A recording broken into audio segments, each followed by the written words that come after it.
Hello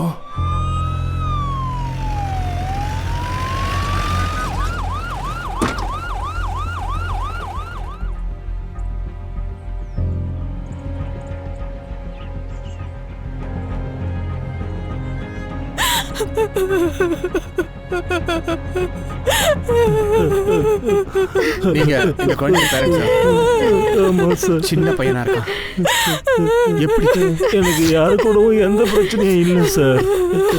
சூசைட்னா என்னன்னு கூட என் குழந்தைக்கு தெரியாது சார். பாடியை போஸ்ட்மார்ட்டம் அனுப்பி வைங்க. சோ இங்க ஒரு ஃபோன் கிடைச்சது, ஆனா டேட்டா இருக்கு. என்கிட்ட பவர் பேங்க் இருக்கு சார்.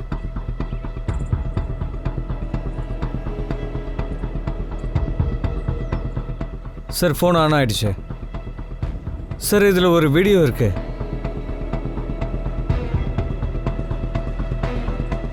பசங்களுக்கு இன்டர்நெட்ல என்னெல்லாம் சொல்லி கொடுக்குறானுங்க பாருங்க. அந்த பையனோட அப்பாவை கூட்டிட்டு வாங்க. Yes sir. இந்த ஃபோன் உங்க பையனுடையதா? கண்ணா கேவல், உனக்கு புது ஃபோன் வாங்கிக்கோ. நிஜமாவாப்பா? ஆமா. Thank you. சார் இங்க பாருங்க.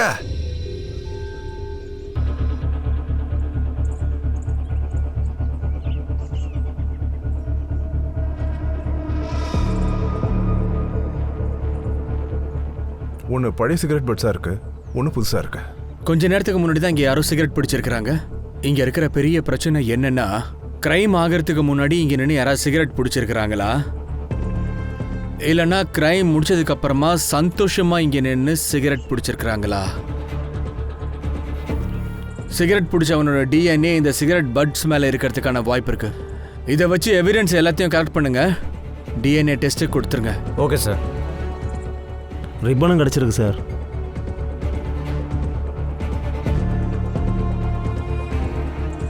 இந்த மரத்துல ஏதோ ஒரு மர்மம் அடங்கி இருக்கு. ஒவ்வொன்னா வெளியில வர்றதுக்கு நம்ம கிட்ட இன்னும் டைம் இருக்கு. சூசைட் பாசிபிலிட்டி இல்லைன்னா சொல்ல முடியாது, ஆனா இத மர்டர்னு கூட நாங்க சொல்லல. நீங்க என்ன நினைக்கிறீங்க? ஒருவேளை இது மர்டரா இருந்தா யாரு பண்ணிருப்பாங்கம்மா? சார் எங்களுக்கு எதுவுமே புரியல. பாவம் என் பேரை, அவனை யாரு சாவடிச்சிருப்பாங்க? யார்கிட்ட ஏதாவது பிரச்சனை, பகை இல்லைன்னா சண்டைகள்? இல்ல சார். உங்க ஃபேமிலியில யார் யார் இருக்கீங்க? நான் பாருல், பியூஷோட மனைவி. எனக்கு 2 பசங்க இருக்காங்க, மானஸ், லேகா. கேவல் லைஃப்ல ஏதாவது காம்ப்ளிகேஷன் இருந்துச்சா? இல்லை சார். அவனை யாராவது தொந்தரவு பண்ணாங்களா? சார் என்னோட பேர் ஜெயதேவ். என்னை எல்லாரும் எங்க ஜிடின்னு கூப்பிடுவாங்க. இவங்க என்னோட ஒய்ஃப் ஜிக்னா. மர்டர் யார் பண்ணியிருப்பாங்க? யார் மேலேயாவது சந்தேகம் இருக்கா? எங்க குடும்பத்துல இந்த மாதிரியா நடக்கும்னு நான் கனவுல கூட நினைக்கவே இல்லை சார். ஆபத்து எப்பவும் எல்லாருக்கும் சொல்லிக்கலாம் வராத. யாருக்கு எப்போ என்ன நடக்கும்னு தெரியாத. யார் மேலே எது சந்தேகம்? கேவல் எதுக்காக கவலையா இருந்தான்னு எங்களுக்கு தெரியாது சார். கவலையா இருந்தானா? எதுக்கு? நீங்க எப்படி சொல்றீங்க? தெரியாது, ஆனா கொஞ்ச நாளைக்கு முன்னாடி ரொம்ப கவலையோட இருந்த மாதிரி எனக்கு தெரிஞ்சது சார். அதனாலதான் அவன் சூசைட் பண்ணிக்கிட்டு இருப்பான்னு நீங்க எப்படி சொல்றீங்க? மொபைல்ல அவனோட வீடியோ பாத்தீங்கல்ல சார்? அதுதான் இங்க ப்ராப்ளம். இன்டர்நெட்ல நல்ல விஷயங்களோட சேர்த்து கெட்ட விஷயங்களும் இருக்கு. அதுக்குதான் புத்தி இருக்கிற அம்மா அப்பா எந்த குழந்தைக்கும் இந்த மாதிரி செல்போன் வாங்கி தர மாட்டாங்க, தெரியுமா? நீ எங்களை பத்தியே குறை சொல்றியா? பிள்ளைங்களை எப்படி வளர்க்கறதுன்னு எங்களுக்கே சொல்லி தரியா? போன் இல்ல, ஓ கண்ணு பட்டுதான் என் பையன் இறந்து போயிட்டான். நான் உண்மைதான் சொல்றேன் சார். என் பையன் கேவல் இவளாலதான் இறந்து போயிருக்கான். நீ என்ன நினைச்சிட்டு இருக்க? எனக்கு தெரியாதுன்னு நினைச்சியா? போலீஸ் கிட்ட போய் சொல்லிக்கிட்டு இருக்க. உன் மேல சந்தேகம் வரக்கூடாதுன்னு தானே நீ இப்படி எல்லாம் பண்ற? எனக்கு நல்லா தெரியும், கேவல நீதான் கொண்டு இருக்க. நான் உன்னை சும்மா விட மாட்டேன். என் பையன் நீ கொன்னுட்டல. நீ என்ன பண்றேன்னு பாரு. விடுங்க. சார் எங்களுக்கு குழந்தை இல்லை சார். அதனாலதான் எல்லாரும் இவ்வளவு மேல குறை சொல்றோம். அந்த பையனுக்கு ஸ்கூல்ல ஏதாவது ப்ராப்ளம் இருக்காப்பா? இல்ல சார். அவன் பார்த்த வீடியோஸ் இல்ல படங்கள்ல சூசைட் பத்தின விஷயங்களை பத்தி உங்ககிட்ட ஏதாவது பேசியிருக்கானாப்பா அந்த பையன்? ஏதாவது தெரியுமா உனக்கு? இல்ல சார். அதை எடுத்து காட்டுங்க சார். இந்த சிகரெட் பட்ஸ் பத்தி உனக்கு ஏதாவது தெரியுமாப்பா?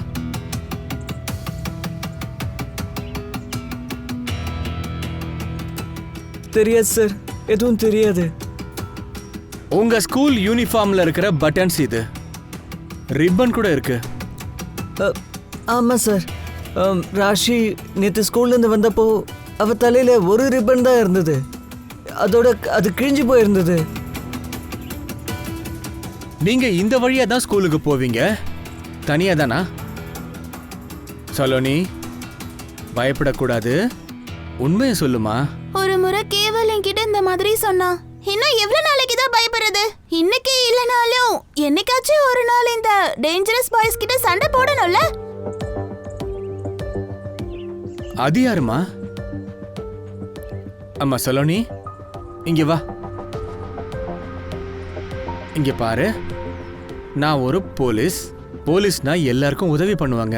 குழந்தைங்களை யாரெல்லாம் கஷ்டப்படுத்துறாங்களோ அவங்கள பனிஷ் கூட பண்ணுவாங்க. சரி, இப்போ என்கிட்ட சொல்லு, நேத்து என்ன நடந்துச்சு? ஒரு நாள் நாங்க ஸ்கூல்ல இருந்து வந்துகிட்டு இருந்தோம். இந்த வழியா நான் வரமாட்டேன். இன்னைக்குதான் யாரும் இல்ல. நான் வரல. தினமும்லாம் நம்ம இவ்வளவு தூரம் சுத்திட்டு போக முடியாது. இன்னைக்கு ஏதாச்சும் ஒண்ணு செஞ்சே ஆகணும். என்ன செய்யறது? எல்லாரும் உங்க பாக்கெட்ல கல் எடுத்து வச்சுக்கோங்க.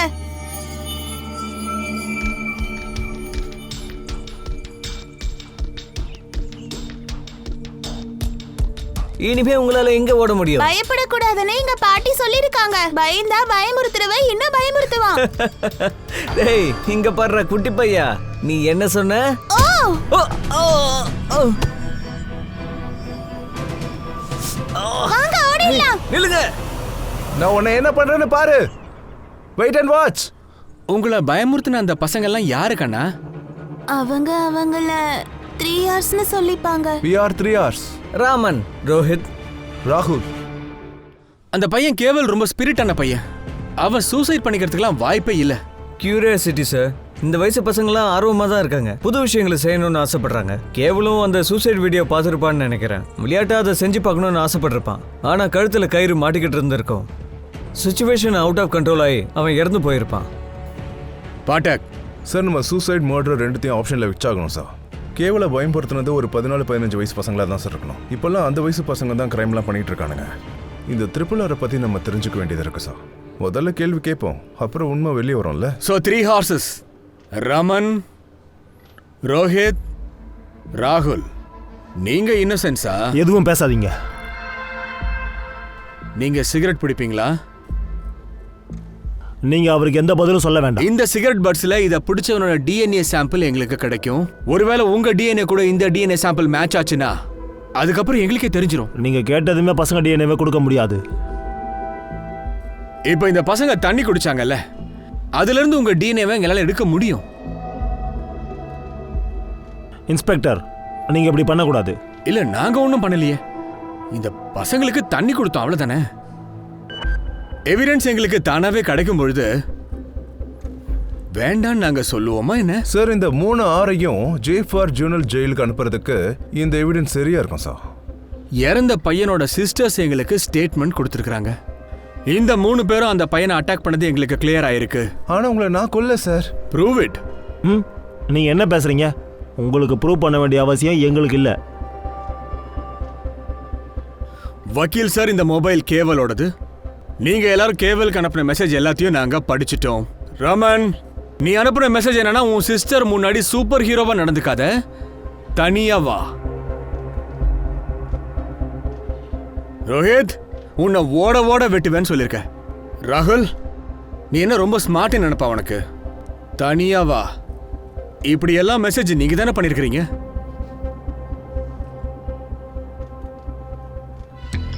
அப்புறம் நீ உன் கையை காட்டு. அவங்க கூட நீ சண்டை போடும்போது அந்த பையன் உன் கையை கடிச்சான்ல. இந்த எவிடன்ஸே போதும் உங்களை த்ரெட், அபியூஸா அப்புறம் மர்டர் எவிடன்ஸா காட்டுறதுக்கு.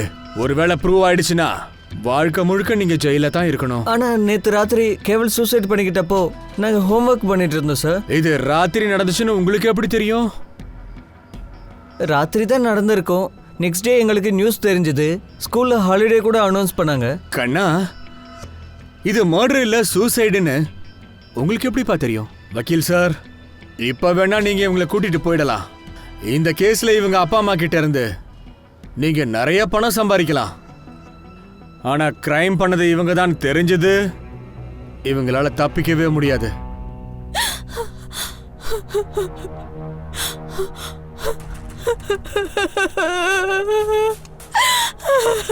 ஓ நிழல்ல தானே என் பையன் இவ்வளவு நாள் ஓடி ஆடி விளையாடிட்டு இருந்தான். இப்ப நீ அவனை எடுத்துக்கிட்ட. எதுக்காக? கேவல். இங்க என்ன பண்ணிட்டு இருக்க நீ? இங்க வா. விடுங்க, விடுங்கன்னு சொல்றேன்ல.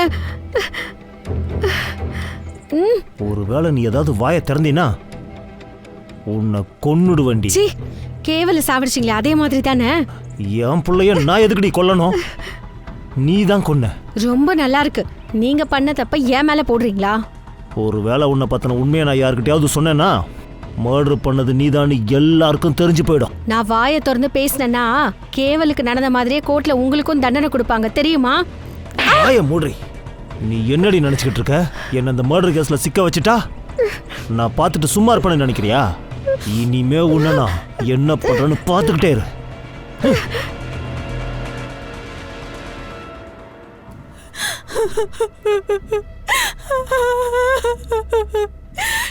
கேவல்.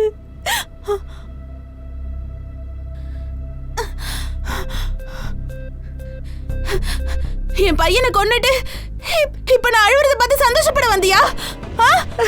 நீதானே என் பையனை கொன்ன. என்னோட கேவல நீதான் கொன்ன. இப்ப எதுக்காக இங்க வந்த? போ போ இங்க இருந்து.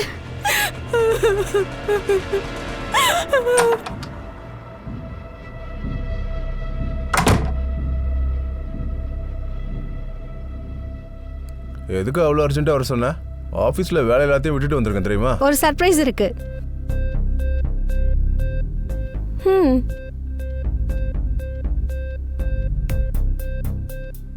குழந்தைங்க போட்டிருக்க ட்ரெஸ்ஸா?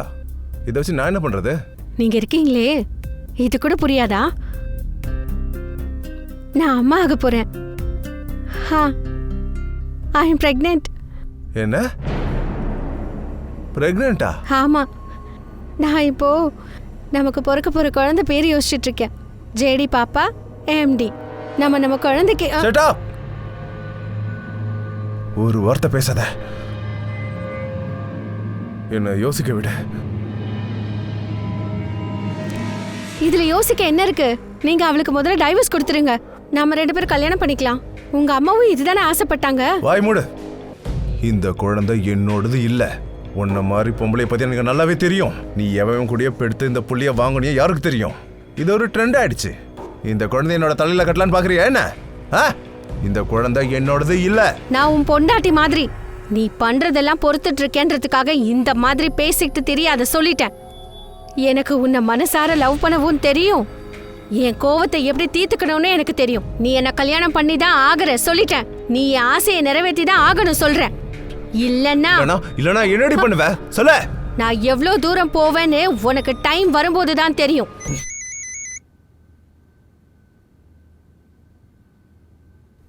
உனக்கு நான் முன்னாடியே சொன்னேன்ல, உனக்கு குட் நியூஸ் வர வரைக்கும் எனக்கு ஃபோன் பண்ணாதன்னு சொன்னேன்ல. குட் நியூஸே இப்ப பேட் நியூஸ் ஆயிடுச்சுமா.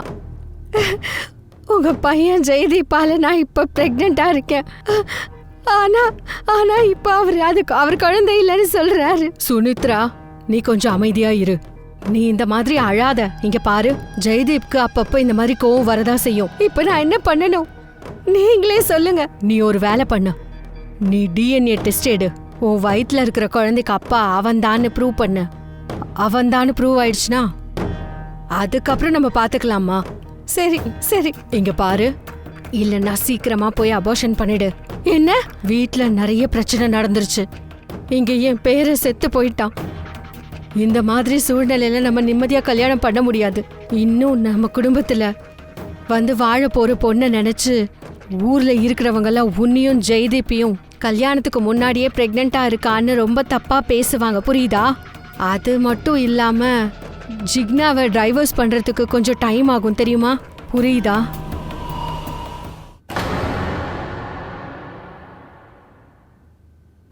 அந்த குழந்தை என்னோடது கிடையாது.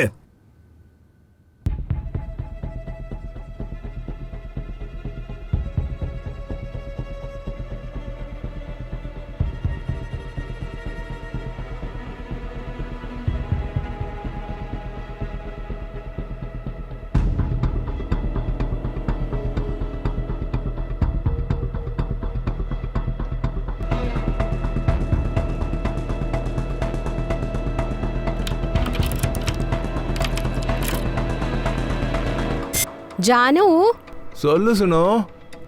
இன்னும் எவ்வளோ நாளைக்கு நம்ம இதே மாதிரி பண்ணிட்டு இருக்கிறது சொல்லு. நம்ம எப்போ கல்யாணம் பண்ணிக்க போறோம்? கல்யாணத்துக்கு பெரியவங்களோட ஆசீர்வாதம்லாம் வேணும்ல. எங்க அம்மா எப்போ ஒத்துக்கிறாங்களோ அப்போ நம்ம 2 பேரும் கல்யாணம் பண்ணிப்போம்.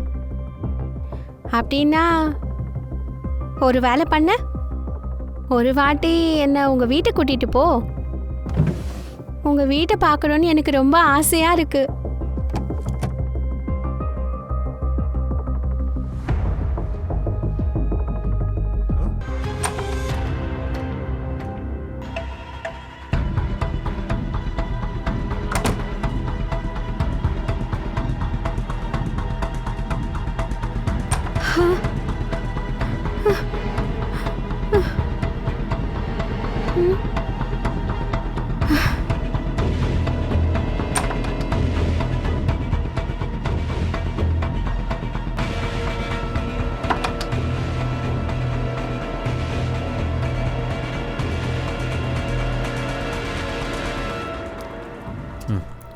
சார், கேவலோட போஸ்ட்மார்ட்டம் ரிப்போர்ட் வந்துருச்சு. கேவலோட சாவு தூக்கு கயிறால கழுத்து சோக்கு ஆனதால நடந்திருக்கு.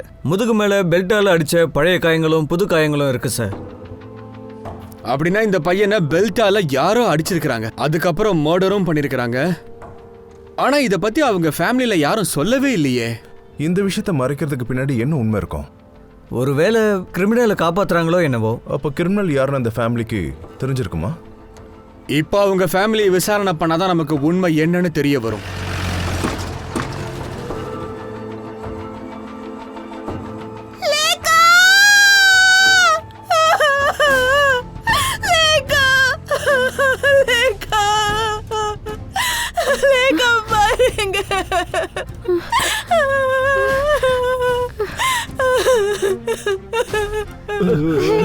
லேக்கா, லேக்கா எந்திரிமா. என்னமாச்சு உனக்கு? லேக்கா, லேக்கா எந்திரிமா.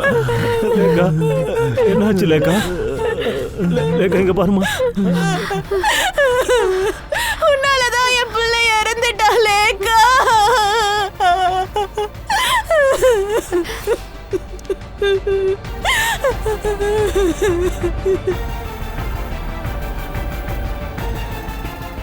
சார், நான் யாரையும் கொல்லல. நான் ஏன் சார் எல்லாரையும் கொல்லணும்? அப்புறம் ஏமா எல்லாரும் உன்னையே சந்தேகப்படுறாங்க? இவங்க எல்லாருக்கும் என் அழகு மேல பொறாம சார். என் மனசு கஷ்டப்படுத்துறதுக்காக எனக்கு குழந்தை இல்லைன்னு இப்படி பேசுறாங்க சார். என் கண்ணு படக்கூடாதுன்னு சொல்றாங்க. ஆனா இவங்களை விட நான் தான் சார் நல்லா பாத்துப்பேன். இவங்க கூட நான் தான் அதிகமா இருக்கேன். நான் எப்படி சார் இவங்களை கொலை பண்ணுவேன்? அந்த பையன் டெத்து பத்தி உனக்கு என்னமா தெரியும்?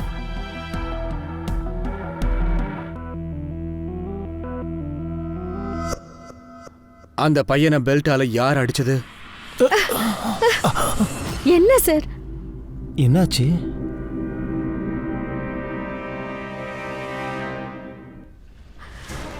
ஏய் கேவல், கேவல், கேவல், கேவல், நீ என்ன கேக்குறியோ நான் உனக்கு வாங்கி தரேன். கேவல் வாயை மூடுறதுக்காக அவர்தான் கேவலுக்கு மொபைல், டாய்ஸ், இன்னும் நிறைய சாக்லேட்ஸ். அதனாலதான் கேவல். ஆனா கேவல் எல்லாத்தையும் அவங்க அம்மா கிட்ட சொல்லிடுவானோன்னு பயந்துட்டாரு சார். அப்புறம் இதனாலெல்லாம் தீபன் கேவல. அப்படின்னா உங்களை அந்த சின்ன பையன் பிளாக்மெயில் பண்ணான்ற காரணத்துக்காக தீபன் அவனை அடிச்சு தூக்குல தொங்க விட்டான்னு சொல்ல வரீங்களா? ஏன்னா அந்த ஆளுக்கு உங்க மேல இருக்கிற அந்த ஆசை அது ஒன் சைடு தானே, உங்களுக்கு அவன் மேல ஒன்றும் இல்லைல்ல? ஓகே, இந்த விஷயத்தை நானும் ஒத்துக்கிறேன். ஆனா இன்னொரு விஷயம் சொல்லுங்க, லேக்காவை யார் கொன்னது, எதுக்காக கொன்னாங்க? சார், லேக்கா பத்தி எனக்கு எதுவும் தெரியாது சார். உங்களுக்கு என்ன தெரியும்னு நான் சொல்றேன். லேக்கா பாடி இருந்த பெட்டு மேல சந்தனமும் பூவும் இறஞ்சிருந்துச்சு. ரேகா பாடி மேல சந்தனமும் பால் ஸ்மெல்லும் வந்துச்சு. ஏதோ ஒரு பூஜையில அவ கலந்துகிட்டா மாதிரி எங்களுக்கு தோணுது. அத பத்தி உங்களுக்கு ஏதாவது தெரியுமா? இந்த குழந்தை ஒரு பரிசுத்த ஆத்மா. இதே மாதிரி ஒன்னும் அறியாத ஒரு உயிரை வசியம் பண்ணி உன் கர்ப்பத்துக்குள்ள வரவழைக்கும். அதுக்கப்புறம் உன்னுடைய ஆசை நிறைவேறும். நீயும் ஒரு தாயாவ. ஆனா சார், பூஜை முடிஞ்சதுக்கு அப்புறம் நான் அவளை ஜாக்கிரதையா தான் அவ பெட் மேல படுக்க வச்சேன் சார். நான் உங்ககிட்ட கடைசியா கேக்குறேன், நீங்க இந்த பூஜைக்காக தான் லேகாவை பலி கொடுத்தீங்களா? சார் நான் லேக்காவை சாகடிக்கல சார். நான் அவளை எதுவும் செய்யல. ஒருவேளை நீங்க சொல்லலன்னா எங்களுக்கு வேற வழி இல்ல மேடம். கூட்டிட்டு போங்க இவங்கள. சார் நான் எதுவும் செய்யல சார், எனக்கு எதுவும் தெரியாது. அந்த ஜிகுனா சொன்னதுக்காக என் மேல இவ்வளவு பெரிய பழிய போடுறீங்களே சார். சார் அவ ஒரு நல்ல வேலையே கிடையாது. நிறுத்து. கேட்டதுக்கு மட்டும் பதில் சொல்லியா? உண்மை என்னன்னா நீ ஜிகுனா கிட்ட தப்பா நடந்துகிட்ட. அத அந்த குட்டி பையன் பார்த்துட்டான். யார்கிட்டயும் எதுவும் சொல்லிடக்கூடாதுன்னு நீ அவனை பெல்ட்டால அடிச்சிருக்கிற. அப்பவும் அவன் அதுக்கு ஒத்துக்கல. அவன் இனிமே யார்கிட்டயும் வாயை திறக்க கூடாதுன்னு மரத்துல தூக்கு போட்டு அவன் வாயை நிரந்தரமா மூடிட்டல. அந்த கேடு கட்டவ சொன்னதுக்காக இப்ப என்கிட்ட வந்து கேள்வி கேக்குறீங்களா? சார் நான் பெல்ட்டே போட மாட்டேன். நான் எப்பவும் குர்தா பைஜாமால தான் இருப்பேன். வேணும்னா நீங்க செக் பண்ணிக்கோங்க. உங்க பெரிய அண்ணன் பொண்ணு லேகா, அவளை யாரு எதுக்காக கொண்டு இருக்காங்க? அவளை கூட அந்த ஜிகுனா தான் கொண்டு இருப்பா. அவளுக்கு குழந்தை பிறக்கணுங்கிறதுக்காக எப்பவும் மந்திரம் வசியம் இதெல்லாம் பண்ணிக்கிட்டு இருப்பா. அவளுக்கு இதான் வேலை. புது புது பாபாங்க கிட்ட போவா. இதே மாதிரி அந்த குழந்தைய ஏதாவது பண்ணி அதனுடைய உயிரை எடுத்துட்டு இருப்பா. நீயும் ஜிகுனாவும் ஒருத்தர் மேல ஒருத்தர் பழி போட்டுக்கிறீங்க. ஆனா என்னால இன்னொரு வழியிலயும் யோசிக்க முடியும்யா. கேவல் மாதிரியே லேகா கூட உங்களை தப்பா பார்த்திருப்பாள்ல. அதுக்காக அவ வாயை மூடணுன்றதுக்காக நீங்க அவளையும் போட்டு தள்ளிட்டீங்க. நீ சொல்ற எல்லா கதையையும் நான் நம்புவன். நீ தப்பு கணக்கு போட்டுட்டயா? போலீஸுக்கு ஜிகுனா எவ்வளவு பெரிய சஸ்பெக்டோ அதே மாதிரி தான் நீயும். ஒருவேளை நீங்க 2 பேரும் சேர்ந்து இந்த கிரைமை பண்ணிருக்க வாய்ப்பு இருக்கியா?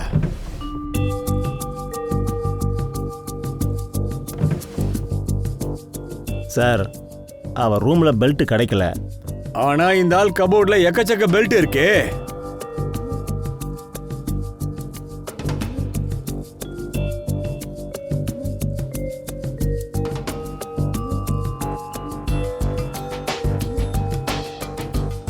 இந்த தலகாணியை யார் இப்படி பண்ணிருப்பா? இதை பார்க்கும்போது கத்தியால குத்துன மாதிரி இருக்கே சார். அப்படின்னா யாரோ யாரையோ கொல்ல இந்த தலகாணியை யூஸ் பண்ணிருக்காங்க. அதாவது இது மேல குத்தி இருக்காங்க. அப்படின்னா சார் 2 குழந்தைய கொண்டு இருக்காங்க. 3வது குழந்தைய கொலை பண்ண முயற்சி பண்ணிருக்காங்க. சார் உடனே போய் ஜேடியை கூட்டு வாங்க. இங்க யாரோ ஒருத்தர் மேல கத்தியால குத்தி அட்டாக் பண்ணிருக்காங்க. சரி ஒரு விஷயம் சொல்லுங்க, இந்த அட்டாக் உங்க மேல நடந்துச்சா இல்லனா நீங்க யார் மேலயாவது பண்ணீங்களா? சார் எனக்கு எதுவும் புரியல சார். இதெல்லாம் என்னது சார்? இங்க பாருங்க ஜெடி, இங்க யாரையோ கொல்றதுக்காக முயற்சி பண்ணிருக்காங்க சார். எனக்கு எதுவும் தெரியாது சார். இந்த ரூம் ஃபுல்லா இருக்கிற ஃபிங்கர் பிரிண்ட்ஸ் எல்லாம் ஸ்கேன் பண்ணுங்க. இந்த ஜேடி ஜிகுனா ஃபிங்கர் பிரிண்ட்ஸ் தவிர வேற யாரதா இருக்கான்னு ஃபுல்லா செக் பண்ணுங்க. கேஸ் என்னையா தலைவலியா இழுத்துனே போகுது. குழந்தைங்க மர்டர்ஸ், இந்த 2 பேருக்கு நடுவில் இருக்கிற லவ் அஃபேர், ஒருத்தர் மேல ஒருத்தருக்கு மனசுக்குள்ள ஆழ்ந்த பகை இருக்கு. இந்த கேஸ்ல எல்லாருமே காம்ப்ளிகேட்டடா இருக்காங்க. ஆனா செத்து போனது என்னவோ ஒன்னும் தெரியாத சின்ன அப்பாவி குழந்தைங்க.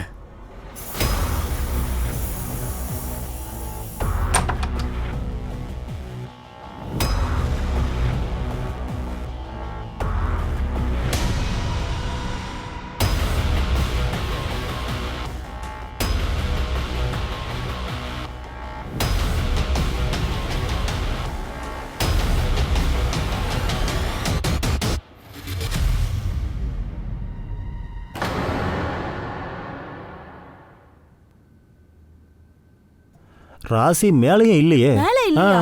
எங்க போயிருப்பா? மேலெல்லாம் ஃபுல்லா தேடி பார்த்துட்டு ராசி எங்கேயும் இல்லையே. அட இங்கதான் வெளியில எங்கேயாவது விளையாடிட்டு இருப்பா. நான் போய் பார்த்துட்டு வரேன் இருங்க. நான் மாடிக்கு போய் பார்த்துட்டு வரேன். நான் பிளே கிரவுண்ட்ல போய் பார்த்துட்டு வரேன். அங்கதான் இருப்பான்னு நினைக்கிறேன். நானும் வரேன் இரு. நான் இங்க பால் வச்சிருக்கேன், அவளை இன்னும் காணோம். ராஷி அங்கேயும் இல்லையே. ராஷி மாடி மேல இல்ல. அட அவன் வெளியிலயும் காணுமே. சித்தி சித்தி, கேவல் அவனோட டெட் பாடி எங்க கிடைச்சதோ அந்த மரத்து கீழே ஒரு பாக்ஸ் இருக்கு. எல்லாரும் என்ன சொல்றாங்கன்னா அது மேல பிளட் மார்க்ஸ் இருக்கு. என்ன சொல்ற?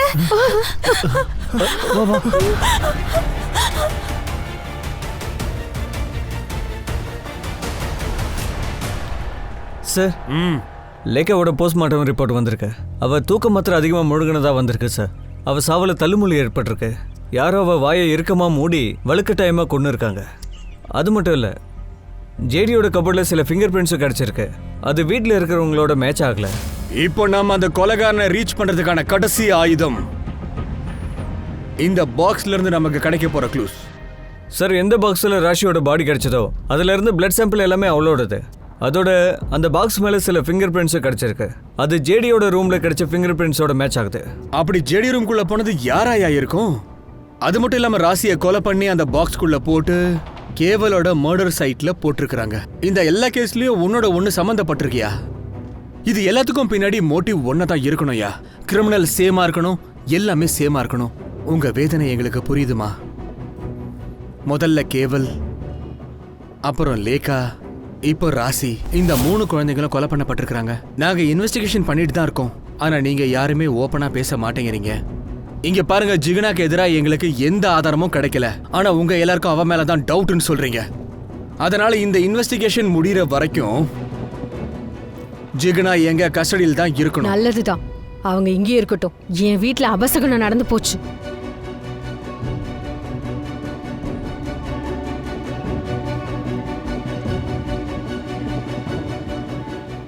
அடுத்து நாம இன்வெஸ்டிகேஷனை இந்த ரூட்ல தான் பண்ணி ஆகணும்.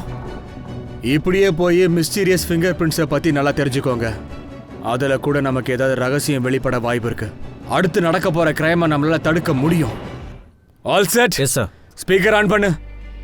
நம்ம குடும்பம் எவ்வளவு சந்தோஷமா இருந்துச்சு. யாரோட கண்ணு பட்டுச்சுனே தெரியல.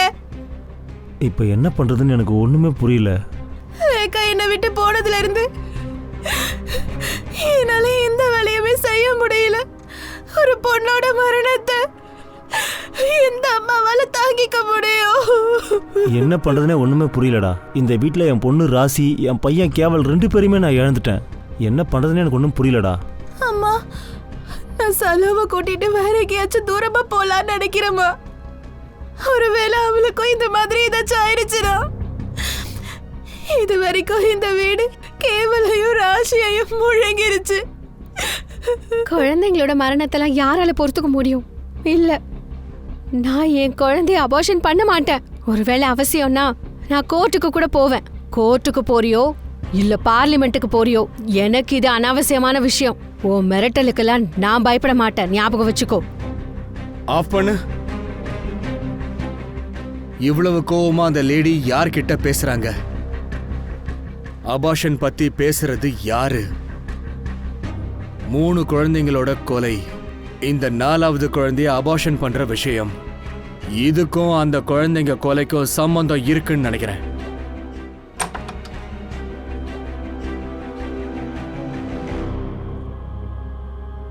செக் பண்ணுங்க.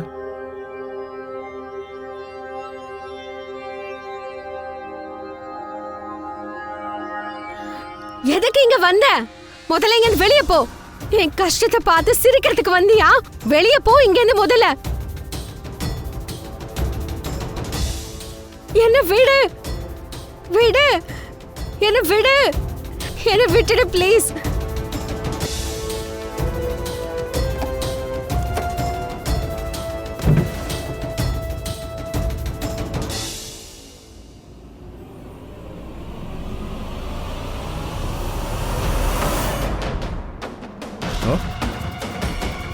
சார், உள்ள இந்த கத்தி கிடைச்சது. பாப்பலாம். Okay sir. உங்க அபார்ஷன் பத்தி உங்ககிட்ட பேசினது யாருங்க? இந்த கேவல், ரேகா, ராசி மர்டரை பத்தி உங்களுக்கு என்ன தெரியும் சொல்லுங்க. இந்த குடும்பத்துக்கும் உங்களுக்கும் என்னங்க சம்பந்தம்? அப்புறம் அம்மா என்னோட தூரத்து சொந்தம் சார். என் அப்பா அம்மா இறந்ததுக்கு அப்புறம் நானே தனியா எல்லாத்தையும் பார்த்துக்கிட்டேன் சார். மேனேஜ் பண்ணிக்கிட்டேன் சார். அப்புறம் அவங்க பையனோட என்னை கல்யாணம் பண்ணி வைக்கிறேன்னு வாக்கு கொடுத்தாங்க. ஆனா அதுக்கு ஒரு கண்டிஷன் வச்சாங்க. எனக்கு ஜெய்தீப்போட குழந்தைக்கு அம்மாவா இருக்கிற பொண்ணு தகுதியானவளா வேணும் சொல்லிட்டேன். எனக்கு தெரிஞ்ச வரைக்கும் நீ அவனை கல்யாணம் பண்ணிக்கிட்டு இந்த வீட்லயே இருந்து என் பேச்ச கேட்டீன்னா சாப்பிடுறதுக்கு, குடிக்கிறதுக்கு, போட்டுக்கிறதுக்கு துணி, போட்டுக்கிறதுக்கு நகை, எந்த குறையும் இருக்காது. இதுக்கெல்லாம் புரிஞ்சுதா உனக்கு? ஆனா ஒரு விஷயம், நீ பிரெக்னன்ட் ஆக முடியும்னு எனக்கு நீ நிரூபிச்சு காட்டணும். பிரெக்னன்ட் ஆகாம நான் உனக்கு கல்யாணம் பண்ணி வச்சா அப்போ அது ரொம்ப பெரிய தப்பாயிடும்ல. அவ்வளவுதானா? ஆமா சார். உங்க வீட்டுக்கு வெளியில ஒரு சிசிடிவி கேமரா இருக்கிறத நீங்க மறந்துட்டீங்கன்னு நினைக்கிறேன். அந்த ஃபுட்டேஜை நாங்க செக் பண்ணியாச்சு.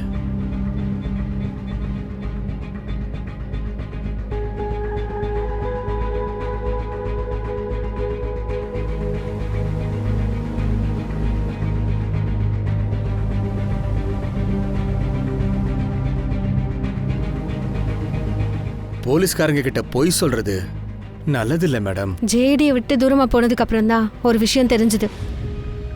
அவர் அப்பா ஆகல. ஆனா அந்த வீட்டுக்குள்ள போகணும்னா நான் பிரெக்னென்ட் ஆவறதை தவிர வேற வழி இல்ல.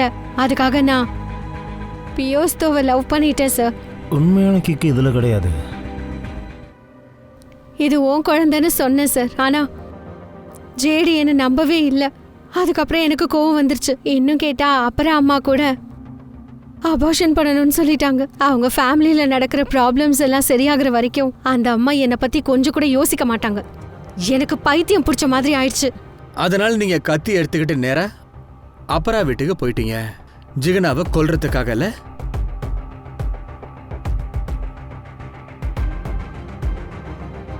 இந்த கத்தி உங்க வீட்ல தான் கிடைச்சது. அப்ப ஜிகனாவை கொல்ல முடியலையேன்னு எனக்கு கோவம் வந்துருச்சு. ஆனா அது நல்லதுக்கு தான் சார். ஏன் கையால அவ மர்டர் நடக்கல. இல்லைன்னா நான் இந்த ப்ராப்ளம்ல இன்னும் மாட்டியிருப்பேன். அப்புறம் அந்த மாதிரி குடும்பத்துல மருமகள் ஆகணும்னு எனக்கு ஆசை இல்லை. இப்ப எல்லாம் உங்களுக்கு ஞாபகத்துக்கு வருதா? இது உங்களுக்கு முன்னாடியே வந்திருந்தா நல்லா இருந்திருக்கும்ல. எனிவேஸ், இப்போ நீங்க ஒரு விஷயத்த சொல்றீங்களா? நேத்து நீங்க சிசிடிவி கேமரால ஸ்ப்ரே பெயிண்ட் எடுத்து அடிச்சு அதுக்கப்புறம் எங்க போனீங்க? உன்னால ஜிக்னாவை கொல்ல முடியல, அதனால ராசுவை கொன்னுட்டேன் இல்லையா? நான் எதுக்கு சார் அவங்கள கொலை பண்ணணும்? நானே அம்மா ஆக போறேன் சார். நான் எதுக்கு அந்த குழந்தைங்களை சாகடிக்கணும்? நீங்க அந்த வீட்டுக்குள்ள மருமகளா போகணும்னு எவ்வளவு ஆவலா இருந்தீங்க. அதனாலதான் அந்த வீட்டுல இருக்கிற அண்ணன் தம்பிக்கு கூட நீங்க உறவு வச்சுக்கிட்டீங்க. அதனாலதான் அந்த வீட்டுல இருக்கிற குழந்தைங்களையும் நீங்க கொன்னுட்டீங்க இல்ல? ஆனா இதுக்காக நான் மத்தவங்களோட குழந்தைங்களை எதுக்கு சாகடிக்கணும்? அப்போ கொலைப்பழி ஜிக்னா மேல போவும், உனக்கும் ஜேடிக்கும் கல்யாணம் ஆகும். அதான் உன் பிளான்? சார், நான் யார் குழந்தையும் சாகடிக்கல. நான் சொல்றதெல்லாம் நிஜம். நீங்க கன்சீவா இருக்கீங்க தான் நான் உங்களை அரெஸ்ட் பண்ணாம இருக்கேன். ஆனா இன்வெஸ்டிகேஷன் முடிகிற வரைக்கும் நீங்க இந்த ஊரை விட்டு வெளியில எங்கேயும் போக கூடாது. எங்க இருந்து ஆரம்பிச்சோமோ திரும்ப அங்கேயே வந்துட்டோம்யா. குழந்தைங்களை யார் கொண்டு இருப்பாங்க, எதுக்காக கொண்டு இருப்பாங்க, ஒரு மண்ணும் புரியல.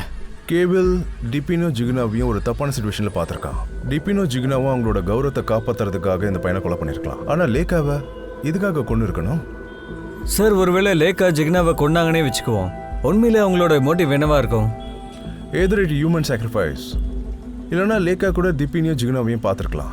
ஆனா ராசி மர்டர் நடந்தப்போ ஜிகினா லாக்அப்ல இருந்தா ஒருத்தர் கொலை பண்ற அளவுக்கு இந்த குழந்தைங்க என்னையா பண்ணிருப்பாங்க? ஒன்னும் புரியல. கொலை பண்ணவன் யாரா இருக்கும்? சார், நான் ஜிகுனாவை பார்க்கணும் சார். பர்மிஷன் கிடையாது, நீங்க பார்க்கவும் முடியாது. சார், நான் அவளை பார்த்தே ஆகணும். ஒரு முக்கியமான விஷயத்த பேசணும் சார். ஐ எம் சாரி, என்னால எதுவும் பண்ண முடியாது. நீங்க கிளம்பலாம். சார், அவளை என்ன பார்க்க விடுங்க சார். சொல்றல, கிளம்புங்க.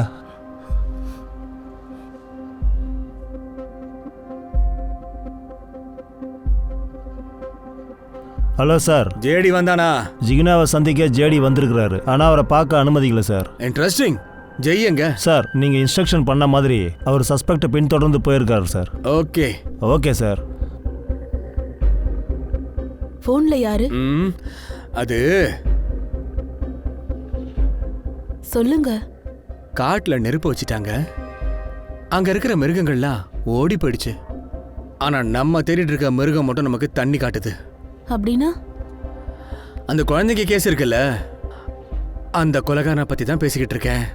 ஜேடி ஜிகினாக்கு டிவோர்ஸ் கொடுத்துட்டா நல்லா இருக்கும்னு எனக்கு தோணுது. அவன் சுமித்ராவை தான் கல்யாணம் பண்ணிக்கணும். இல்லை, இது தப்பு. கல்யாணங்கிறது 7 ஜென்ம பந்தம் தானே. அப்படின்னா இது 7வது ஜென்மம் நினைச்சுக்கோங்க. அவளா நம்ம வீட்டுக்கு சரிப்பட்டு வர மாட்டா. ஏதாச்சும் ஒண்ணு பண்ணி அவளை இங்க இருந்து துரத்தி விடுங்க. அவ பேரை கேட்டாலே எனக்கு ஆத்திரமா இருக்கு. பாவம், அவ அப்படி என்ன செஞ்சிட்டா? ஆஹா, பாவமா? நாள் முழுக்க அவளை வெறிச்சு பார்த்துட்டு இருப்பீங்க. ஒரு ஆம்பளையோட பார்வை எப்படி இருக்குன்னு பொம்பளைக்கு தெரியாதா என்ன? அதுலயும் நீ என் புருஷன். உன் ஜாதகம் மொத்தமும் எனக்கு தெரியும். நடுவுல என்ன எதுக்கடி இழுக்கிற? அப்புறம் எதுக்காக நீங்க அவளுக்கு சப்போர்ட் பண்றீங்க? ஒருவேளை அண்ணா சுமித்ராவை கல்யாணம் பண்ணட்டும், இல்ல வேற எவ்வளையாவது பண்ணிக்கிட்டோம். எங்களுக்கு அதுல எந்த பிரச்சனையும் இல்ல. அந்த கேடு கட்டவ இந்த வீட்டை விட்டு எப்படியாவது போயே ஆகணும், அவ்வளவுதான். மானஸ் கிட்ட நான் இதை பத்தி முன்னாடியே சொல்லிட்டேன். அந்த பொம்பளை கிட்ட போக கூடாதுன்னு. நான் கூட சலு கிட்ட சொல்லிட்டேன். அந்த பிசாசு கிட்ட போகவே கூடாதுன்னு.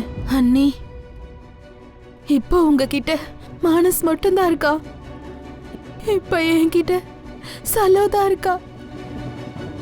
மானசன்னா ராஷி அப்புறம் லேக்கா மாதிரி நம்மளையும் யாராச்சும் கொன்னுடுவாங்களா? சலோனி, நீ இதுல டென்ஷன் ஆக வேண்டிய எந்த அவசியமும் இல்லை. உன் கூட மானசனா இருக்கேன். உனக்கு நான் எதுவும் ஆக விட மாட்டேன், சரியா? என் பொண்டாட்டியை பத்தி பஞ்சாயத்து பண்ற அளவுக்கு இங்க யாருக்கும் இருக்குது இல்ல. அவ விஷயத்துல என்ன பண்ணணும் என்ன பண்ணக்கூடாதுன்னு எனக்கு நல்லாவே தெரியும், புரியுதா?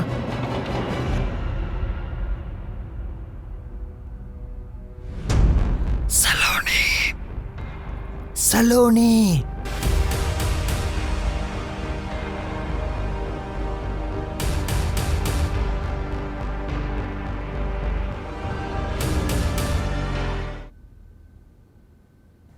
நான் இதுல எந்த தப்பும் பண்ணல சார். இதுல தப்பு எல்லாமே என் ஃபேமிலி மெம்பர்ஸோடது. அவங்க தான் இதுக்கு ரெஸ்பான்சிபிள். நான் இது எல்லாத்தையும் பண்ணது என் ஃபேமிலி மெம்பர்ஸ்க்கு பாடம் கத்து கொடுக்க. என்ன பாருண்டா? என் ஜிகினா சித்தியே இவங்க கொடுமைப்படுத்தினதுக்காக. அவங்களுக்கு குழந்தை இல்லைன்னு இன்சல்ட் பண்ணுவாங்க. அப்புறம் திபின் சித்தப்பா இந்த ஃபுல் சிச்சுவேஷனையும் யூஸ் பண்ணிக்கிட்டது யாரு தெரியுமா? அந்த கேவல். அவன் எல்லாத்தையும் பார்த்துட்டான் சார். திபின் சித்தப்பா பண்ண எல்லா வேலையும் அவன் பார்த்துட்டான் சார்.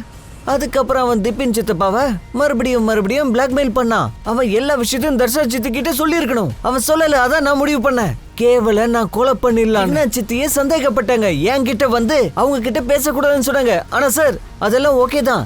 லேக்கா இந்த விஷயத்த ஒத்துக்குச்சு இல்ல. அதனால எனக்கு எங்க அம்மா மேல கோவம் வந்துருச்சு. அப்பதான் எனக்கு ஒரு ஐடியா வந்தது. ஒருவேளை அவங்க குழந்தை இந்த உலகத்துல இல்லனா அவங்களுக்கு அப்பதான் கண்ணீர் கவலை எப்படி இருக்கும்னு புரியும்னு நினைச்சேன் சார். அதுக்காக தான் லேக்காவை கொன்னேன் சார். ஆனா ராசியை எதுக்காக நீ கொன்ன? சார் அந்த விஷயத்த கேட்டீங்கன்னா அந்த தப்பு உங்களோடது. நீங்க எல்லாரும் கேவல் லேக்கா இறந்து போனதுக்கு அப்புறம் ஜிகினா சித்தியே நீங்க லாக்அப்ல வச்சிட்டீங்க. அது சரியா? அதனாலதான் நான் ராசி மர்டரை பிளான் பண்ணேன். அவளை டார்கெட் பண்ணேன். அந்த நேரத்துல தான் எனக்கு ஜேடி அப்புறம் சுமித்ரா பத்தி தெரிஞ்சது. இந்த விஷயத்துல சுனித்ராவை நான் கோத்து விடணும்னு அவங்களோட முழு ஃபிங்கர் பிரிண்டையும் நான் எடுத்துக்கிட்டேன். அது அந்த பாக்ஸ் மேல இன்பிரிண்ட் பண்ணேன். அதுக்கப்புறம் நீங்க ஜிகினா சித்தியே விட்டுடுவீங்கன்னு நினைச்சேன். ஆனா அப்படி பண்ணல. நீங்க ஒரு வார்த்தை கூட பேசல. அதனால தான் நான் அடுத்ததா சலோனி மேல டார்கெட் வச்சேன். நான் ஒரு மர்டர் பண்ணாலும் 3 மர்டர் பண்ணாலும் மர்டர் தானே சார். நான் எல்லாரையும் கொன்னுட்டேன். நீ இப்போ உன் தம்பி தங்கச்சிங்களை கொன்னு இருக்க. உனக்கு கில்ட் இல்லனா கஷ்டமாவே இல்லையடா? இல்ல சார். ஏன்னா நான் இது எல்லாத்தையும் என் ஜிக்னா சித்திக்காக தானே செஞ்சேன். அவங்கன்னா எனக்கு ரொம்ப ரொம்ப பிடிக்கும். எனக்கு தூரமாவே இருங்க. ஐ லவ் யூ ஜிக்னா சித்தி. நீங்கன்னா எனக்கு ரொம்ப பிடிக்கும். சித்தி டேய், ஐ லவ் யூ சித்தி. ஜிக்னா சித்தி ஐ லவ் யூ. ஜிகினா, என்ன மன்னிச்சிருமா. நீ அம்மாவா அகம்மா போனதுக்கு நான் தான் காரணம். எல்லாரும் உன்னை குடும்பப்படுத்தும் போது என்னால யார்கிட்டயும் உண்மையை சொல்ல முடியல. இவ்வளவு நாளும் நான் சுமித்ரா கிட்ட அஃபர்ல தான் இருந்திருக்கேன். அவ குழந்தைக்கு நான் தான் அப்பான்னு சொன்னதுக்கு அப்புறம் தான் எனக்கு புரிஞ்சுது. அவ டிராமாவும் புரிஞ்சுது. அவ என்னை காதலிக்கிற மாதிரி நடிச்சிருக்கா. இப்ப என்னோட தவறு நான் உணர்ந்துட்டேன். இந்த உலகத்துல என்ன உண்மையா காதலிக்கிறாங்க ஒருத்தங்க இருந்தா அது நீதான். சார் உங்களை ஒன்று கேட்கட்டுமா? நம்மக்கிட்ட சுமித்ராவுக்கு எதிராக நிறைய ஆதாரங்கள் இருக்கு. அது மட்டும் இல்லை, அவங்க கிட்ட மோட்டிவும் இருக்கு, ஜிக்னாவை வீட்டை விட்டு துரத்தணும்னு. ஆனால் நீங்கள் எப்படி மானச சந்தேகப்பட்டீங்கன்னு சொல்லுங்க. ஜிகினாவை நாம கஸ்டடியில் எடுக்கிறோன்னு அன்னைக்கு அவங்க கிட்ட சொன்னப்போ இவங்கள 2 பேரு ரொம்ப ரியாக்ட் பண்ணாங்க. நார்மலா எல்லா கேஸ்லயும் எப்படி நடக்குமோ அதே மாதிரி மத்த ஃபேமிலியில இருக்கிற எல்லாரும் ஃப்ரெண்ட்ஸ் ஃபேமிலி கிட்ட பேசினாங்க. ஆனா 2 பேர் மட்டும் ரொம்ப சைலண்டா இருந்தாங்க. ஜேடி அப்புறம் மானஸ். ஆமா, ஏன்னா இந்த விஷயத்தினால அவங்க ரொம்பவே கஷ்டப்பட்டுட்டாங்க. ஜிகினாவை நினைச்சு ரொம்ப வேதனைப்பட்டாங்க. இன்ஃபேக்ட் ஜேடி ஜிகினாவை பார்க்க இங்க வந்தான். ஒன்னு கில்ட்னால இல்ல இன்னோசன்ட்னால இங்க வந்திருப்பான். ஆனா மானஸோ சைலண்டா இருந்தான். ஒருவேளை ஜிகினாவை நாம கஸ்டடியில இன்னும் கண்டினியூ பண்ணிருந்தா மர்டரர் கேர்லெஸ்னஸ் கூட இன்னும் அதிகமா இருந்திருக்கும். இல்லனா கண்டிப்பா அவன் ஏதாவது தப்பு பண்ண வாய்ப்பு இருக்கும். மானஸுக்கு ஜிகினா மேல பெரிய கிரஷ் இருக்குப்பா. அதனாலதான் அவங்க ஃபேமிலி அவனுக்கு பிடிக்காம போயிடுச்சு.